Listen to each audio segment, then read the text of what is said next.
Hello, আসসালামু আলাইকুম। আজকে আমি আমার মোবাইল রিভিউ দিব।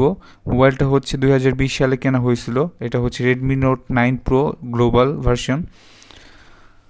রেডমি নোট 9 প্রো হচ্ছে শাওমির যতগুলা ফোন বের হয়েছে রিসেন্টলি, এর মধ্যে সবচেয়ে মানে ভালো পারফর্ম করা হচ্ছে এক নম্বর ফোন হচ্ছে রেডমি 9 প্রো। এরপরে যতগুলো বের হয়েছে সবগুলো হচ্ছে আর কি অত ভালো কোয়ালিটির না। সো শাওমির যতগুলো ভালো কোয়ালিটির লাইন আপ ছিল ওর মধ্যে সর্বশেষ এই সংস্করণ হচ্ছে এই রেডমি নোট 9 প্রো। এরপরে রেডমি নোট 10 বের হয়েছে, রেডমি নোট 11 বের হয়েছে, কিন্তু ওগুলোও তো ভালো না, ক্যামেরা ভালো না অথবা ব্যাটারি ভালো না, কোনো একটা না কোনো ঝামেলা আছে। কিন্তু এটা হচ্ছে লাস্ট ফোন যেটা হচ্ছে শাওমি একবার ঠিকঠাক বানাইছে। এরপরে আর ভালো কোনো ফোন আসে না শাওমির পক্ষ থেকে। সো এই ফোনের হচ্ছে মেইনলি হচ্ছে আমাদের এখানে এই ফোনে মেইনলি হচ্ছে স্ক্রিনের কথা যদি বলি, স্ক্রিন হচ্ছে 1080p, গরিলা গ্লাস 5 এর প্রোটেকশন আছে। এটা হচ্ছে খুবই ভালো একটা প্রোটেকশন দেয় গ্লাসকে। গরিলা গ্লাস 5 মোটামুটি ভালো স্ট্রং আছে। এর ব্যাটারি হচ্ছে 5020 mAh ব্যাটারি। এটা হচ্ছে একবার চার্জ দিলে আমার 2-3 দিন চলে যায়, কারণ আমি অত হেভি ইউজার না। র্যাম হচ্ছে 6 GB, রম হচ্ছে 64 GB। প্রসেসর হচ্ছে স্ন্যাপড্রাগন 720G, এটা হচ্ছে গেমিং ভার্সন যেটা 720-র।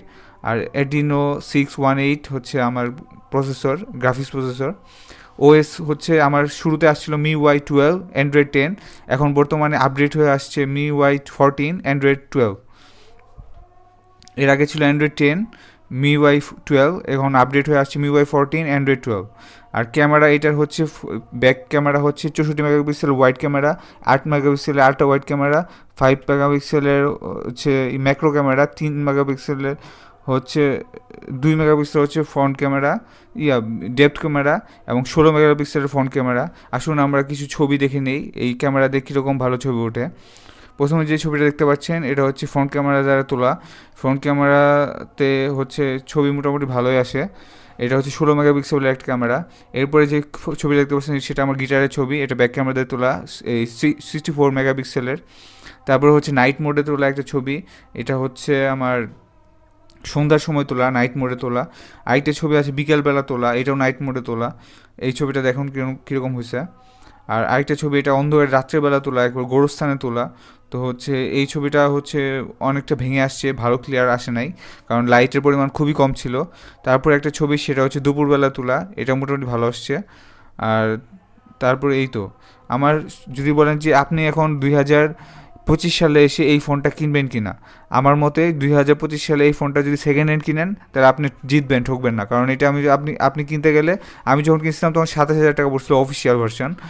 এখন যদি আপনি কিনেন এটা হচ্ছে 12 থেকে 15 হাজারের মধ্যে পাই যাবেন। তো 12 থেকে 15 হাজারের মধ্যে যদি এই ফোনটা পান তাহলে আপনার হচ্ছে খুবই ভালো একটা ডিল হবে।